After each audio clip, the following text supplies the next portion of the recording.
Ok? Beleza, galera, vamos dar então início à correção dos exercícios, né, dos capítulos 11 e 12. Deixa eu dar uma aumentada aqui. Todo mundo está enxergando bonitinho?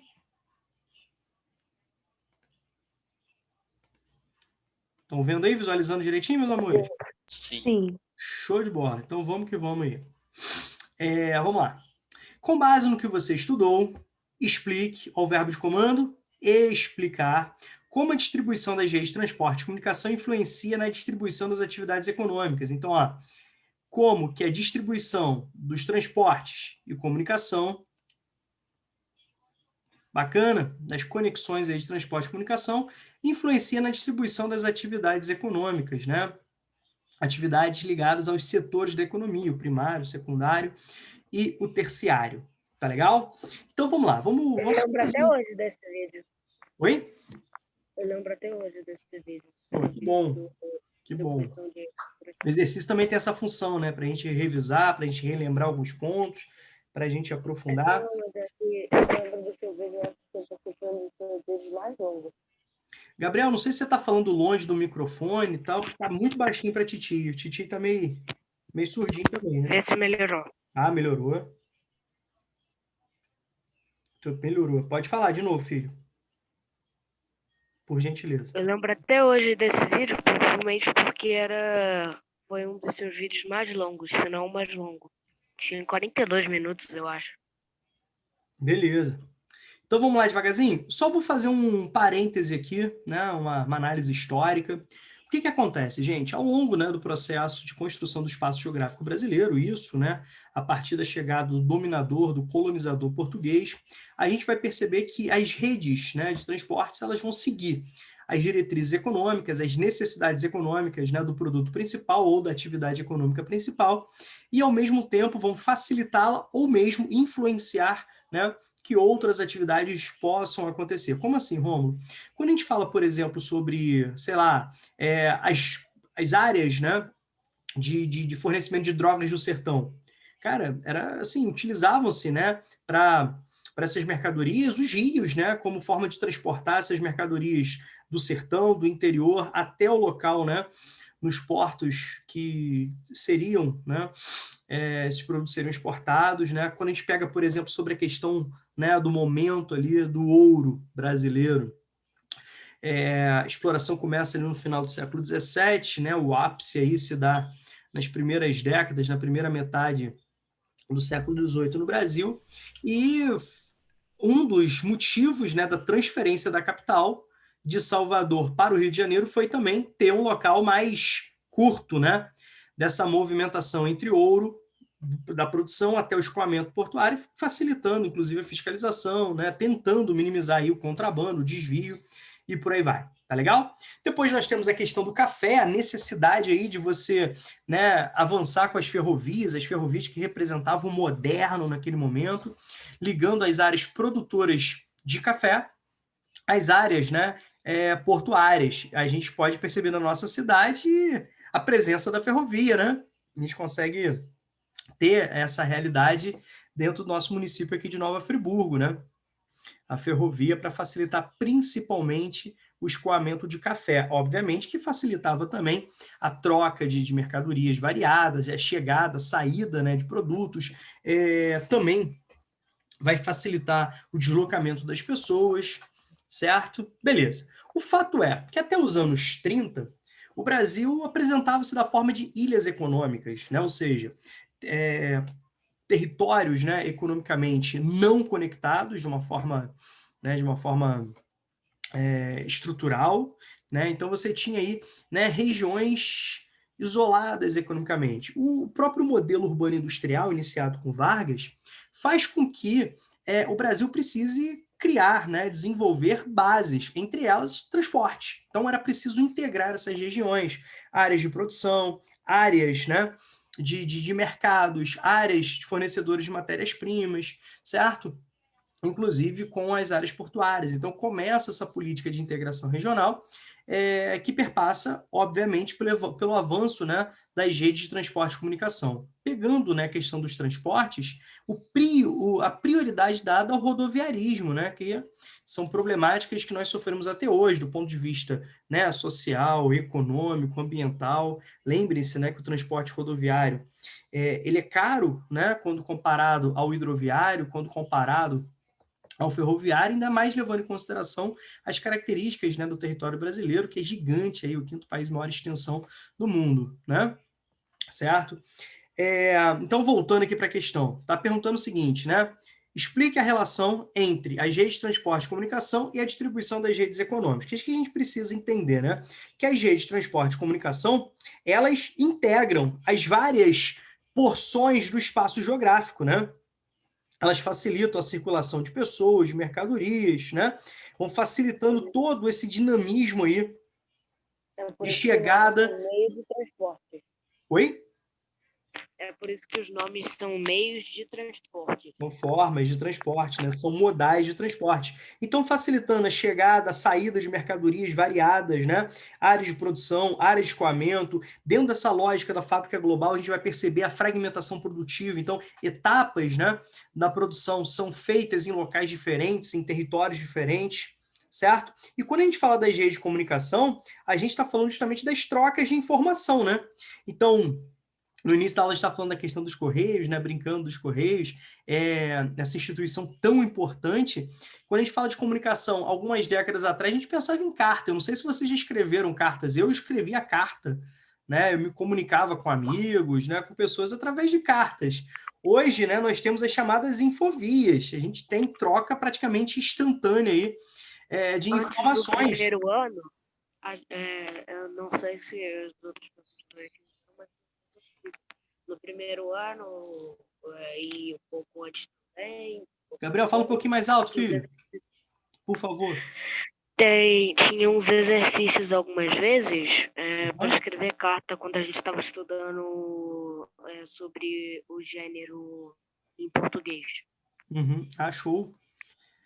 Gente, e vocês concordam que essa relação, né, influencia diretamente no poderio econômico das regiões? Aonde você tem redes mais complexas, mais densas, mais bem estruturadas, desenvolvidas de transporte e comunicação, é onde nós também temos, né, a concentração do poder político, do poder econômico. Vocês concordam?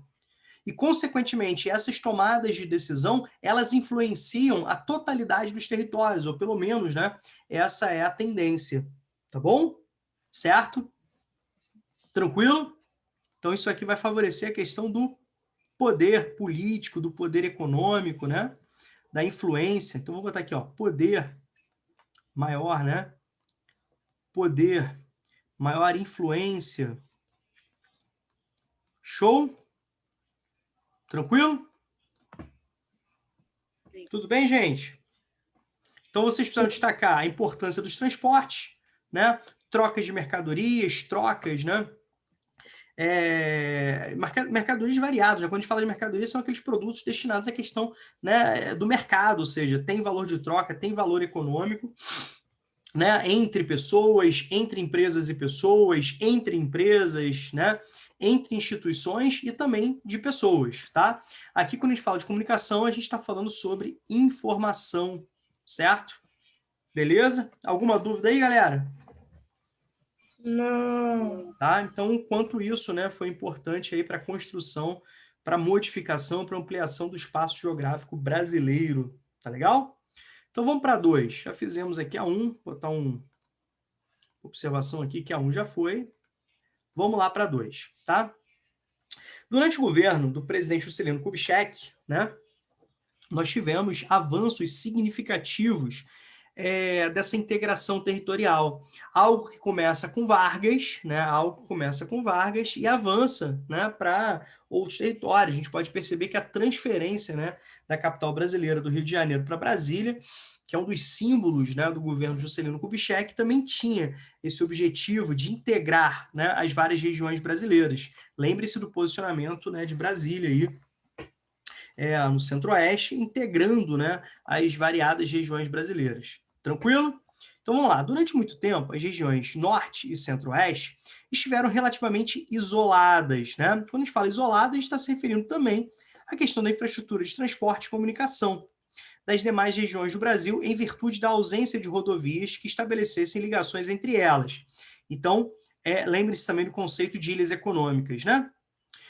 Quando a integração rodoviária do país se ampliou, não é que ela começou, é quando ela foi ampliada, chegando a essas regiões, né? Então, a partir do governo Juscelino Kubitschek, né, que fica à frente do Executivo Federal Brasileiro, ou seja, como presidente do Brasil, de 56 até 61. Lembre-se que naquele momento o mandato presidencial era de 5 anos, né? Sem direito à reeleição. E a troca de bastão aí de presidente para outro não acontecia como acontece hoje, né? Que o último dia de um presidente é no dia 31 de dezembro. Lá não, era em janeiro, né? Que acontecia a troca de bastão. Por isso aí, os anos de 56 até 61. Obviamente que vocês não precisam decorar essas datas, mas um posicionamento histórico sempre é importante, tá? Então a gente pode perceber que foram construídos, né, durante o governo Juscelino Kubitschek, importantes rodovias, que funcionavam não somente para um processo de integração territorial, mas também como uma atração, né, de investimentos, inclusive de empresas, como, por exemplo, automobilísticas, tá? Essa opção pelo transporte rodoviário, ela se enquadra dentro da própria essência do sistema capitalista naquele momento. O automóvel, a rodovia, representava o moderno, né? O automóvel ele expressava muito bem aquilo que o sistema capitalista queria apresentar, né? O automóvel, uma mercadoria, ao um bem, né? Um bem material, né? Um bem de consumo, né? Que tem a ver também com a questão da ostentação econômica e também permite aquela simbologia de liberdade, né? De individualismo, né? Que você vai para onde você quer, no momento que você quer, te dá essa essência, né? De liberdade. A lógica era o seguinte, que as rodovias elas eram mais rápidas, né? De serem construídas, de menor custo, né? Quando comparados, por exemplo, a grandes redes hidroviárias, grandes redes ferroviárias. O problema é que o custo é elevadíssimo posteriormente, em termos de manutenção, em termos, né, de ampliação, né, dessa estrutura, né, manter essas estruturas. Então, isso aumenta muito o custo, né, produtivo, fora a questão ambiental. Tá legal? Então, durante, né, Juscelino Kubitschek, foram construídas importantes rodovias, né, integrando esses territórios, como, por exemplo, a rodovia Belém-Brasília. Né? Belém, uma importante, né, região de portos, né, um estado que tem um porto importantíssimo aí na região norte do Brasil, tá? No Pará, ligando até Brasília, tá? E também de Cuiabá a Santarém, certo? São duas importantes rodovias, obviamente que não foram apenas estas, né, que levam em consideração esse contexto. O que acontece? É com Vargas que começam, né, essas chamadas rodovias federais, que nós conhecemos como BRs, né? Nós conhecemos como BRs, né? E com Juscelino Kubitschek, então, nós temos esse avanço, tá legal? Durante a ditadura militar, nós tivemos essa continuidade, né, o regime ditatorial civil-militar, que se estabelece no Brasil a partir de um golpe em 1964, depondo, né, o presidente da época, que era o João Goulart, permanecendo, né, esse regime até 1984, e a região norte, então, é apresentada como uma região estratégica, avançando, né, com essas políticas de integração. Durante as aulas, eu falei para vocês sobre a criação de duas superintendências, uma no período de Juscelino Kubitschek, que era a SUDENE, a Superintendência de Desenvolvimento do Nordeste, e durante a ditadura militar, a SUDAN, que era a Superintendência de Desenvolvimento, né, do Norte, né, na região amazônica. Tudo bem? Beleza? Superintendência de Desenvolvimento da Amazônia. Tá claro? Tudo bem? Beleza aí? Certo?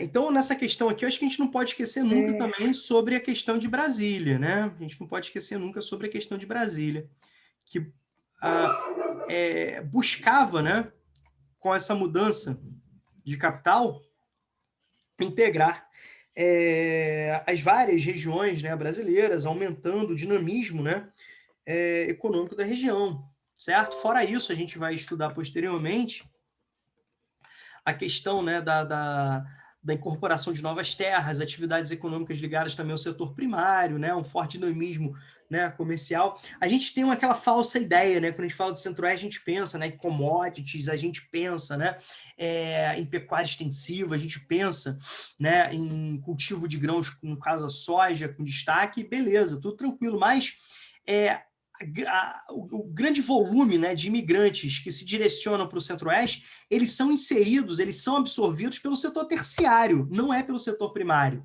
Né? Isso aí, de vez em quando, é perguntado em prova, é perguntado em provas, inclusive, de concurso, e os alunos têm essa falsa ideia, então a gente não pode cair nessa pegadinha, tá legal? Então, eu acho importante, né, destacar nesse cenário, além do governo JK, que a questão está pedindo, né, em que momento se ampliou? Durante o governo JK, tá?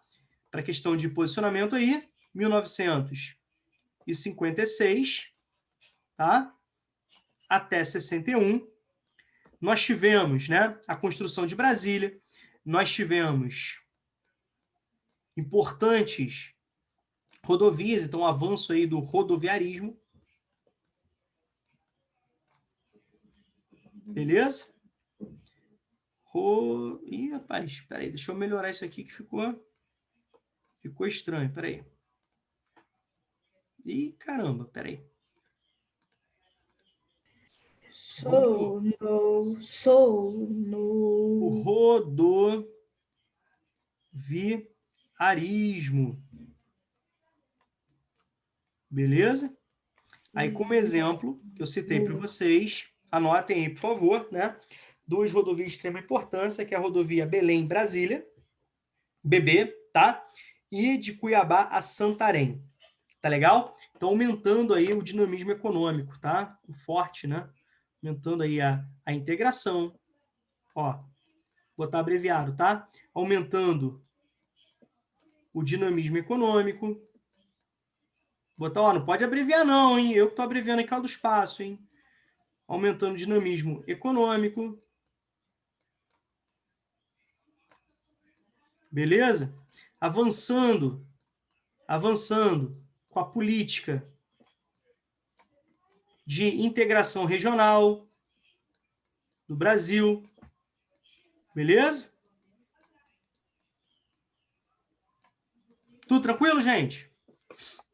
Matamos aí a 2 também? Alguma dúvida, algum comentário? Sim. Alguém quer contribuir com alguma coisa? Não. Tudo tranquilo? Sim. Então vamos que vamos. Tudo tranquilo. Beleza, olha 3 aí. Se por um lado a construção de rodovias favorece a integração territorial, né, como a gente fez o apontamento já, por outro, causa impactos ambientais e sociais muito sérios, né, um dos grandes desafios aí do Brasil. Cite exemplos de alguns desses impactos ocorridos no Brasil, ou seja, tanto impactos ambientais quanto impactos sociais relacionados ao modelo, né, de integração territorial baseado no rodoviarismo. Obviamente que a gente tem que pensar no desmatamento, né? Certo? Quando a gente pensa em desmatamento, a gente pensa, né, em problemas socioambientais. Quando a gente fala sobre rodovia, a gente pensa que populações, né, que moram estabelecidas ali nas localidades, né, onde a rodovia vai passar, elas vão ficar, né, elas serão obrigadas a sair, tá certo? E quando a gente fala sobre interior do território brasileiro, centro-oeste, norte do Brasil, a gente está falando também da retirada compulsória de populações autóctones, né, de populações indígenas, de povos da floresta, de povos quilombolas, né, de pequenos agricultores, de comunidades extrativistas, tá legal? Então, em termos de prejuízos ambientais diretos, né, por que diretos? Porque quando a gente fala sobre rodovia, a gente pensa em queima de combustíveis fósseis, por exemplo, né, e com isso nós temos um agravamento, né, do efeito estufa, do aquecimento global e todas as problemáticas, mas beleza, a gente pode ter uma outra fonte, né, energética, então a gente não pode entrar nesse assunto que a gente estaria fugindo um pouquinho da proposta. A questão é, o que as rodovias trouxeram de impactos negativos do ponto de vista ambiental e social? Do ponto de vista ambiental, desmatamento, com perda de biodiversidade, né, da região. Lembre-se que, junto com as rodovias, avança, né, o processo de ocupação, legal? Beleza? E, ao mesmo tempo, a retirada compulsória, né, a desterritorialização de povos autóctones, de povos nativos, de povos, né, indígenas, além de comunidades quilombolas, povos, né, da florestas, pequenos agricultores, populações extrativistas do ponto de vista social. Tudo bem? Tranquilo? Foi? Foi?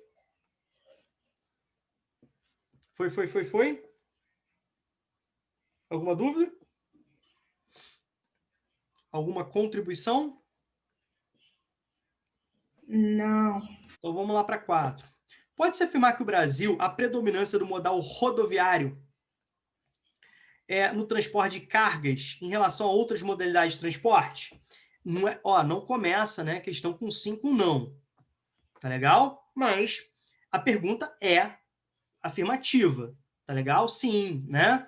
Só que aqui, você não vai falar que apenas isso, você tem que explicar. Tá legal? Vocês lembram, por exemplo, da greve dos caminhoneiros? Vocês passaram por isso, né? Sim. Lembraram? Muito legal. Porque como as principais cargas são feitas por meios de transporte, e um desses meios de transporte são os caminhões, na greve dos caminhoneiros não tinha muita coisa circulando, então o preço de algumas coisas aumentaram, e já não tinha mais tanta coisa quanto antes. Uau, obrigado, professor. Eu não sabia disso. A gente percebeu claramente o quanto né, nós brasileiros somos dependentes do transporte rodoviário, né? O que a gente vai perceber? Que hoje, né, o transporte rodoviário ele representa mais de 60%, né, daquilo que a gente consome, né? O transporte de cargas no Brasil ele é feito, né, nas rodovias, certo? Ele é feito nas rodovias. Isso implica, né, em várias questões. Inclusive, como a questão anterior falou do ambiental e social, posso falar do econômico. O custo disso, né? O chamado custo Brasil está muito relacionado à questão também do rodoviarismo, ou seja, aquilo que encarece a produção brasileira. Então, os fretes, né? Eles são extremamente impactantes nesse custo dos produtos brasileiros. Né? As estradas longas distâncias, estradas ruins, mal sinalizadas, você tem problemas, né, com manutenção, você tem questão de assalto, você tem pedágios caríssimos, né, seguros elevadíssimos, tá legal? Então, assim, quando a gente compara aos outros modais, né, o transporte rodoviário, ele tá lá, né, um destaque absurdo, né, mais de 60%, como eu falei para vocês. O ferroviário, só para a gente fazer um comparativo, está em torno ali dos 20% daquilo que nós carregamos, né, em termos de transporte e carga, tá bom? O aquaviário vem na sequência, né, por volta ali dos 13%, 14%. Lembre-se que o Brasil tem uma riqueza muito bacana em termos, né, de possibilidade, diversidade de modais de transporte, inclusive no hidroviário, com rios, né, navegáveis, rios de planície, rios, né, com boas condições físico-naturais para isso. O Brasil poderia aproveitar mais. E também a questão dos dutoviários, né, o transporte através de dutos, que favorecem, né, a circulação de vários produtos, inclusive como, por exemplo, óleo combustível, né, poderia ser transportado através dos dutos, né, que representa algo próximo a 4%. Né? Então, o importante é perceber que o transporte rodoviário representa mais de 60%. Então, todos os outros podem ser somados, né? Somados não chegam próximos à totalidade, né, daquilo que o transporte rodoviário representa para a realidade brasileira. Tudo bem aí? Certo? E a gente vai falar também na sequência aí, né, corrigindo as questões, o quanto isso é ruim em termos de transporte coletivo, né? Transporte caro, um transporte ineficiente, de péssima qualidade, a população cada vez mais, a população trabalhadora cada vez mais morando distante, né, sendo expulsa dentro de uma lógica de segregação socioespacial, tendo que percorrer longas distâncias, né? Da casa ao trabalho, trabalho-casa, nessa migração pendular, a gente vai chegar a algumas questões que a gente vai voltar também essa lógica aí. Tudo bem? Alguma dúvida, meus amores? Tudo tranquilo? Tudo beleza? Então é isso.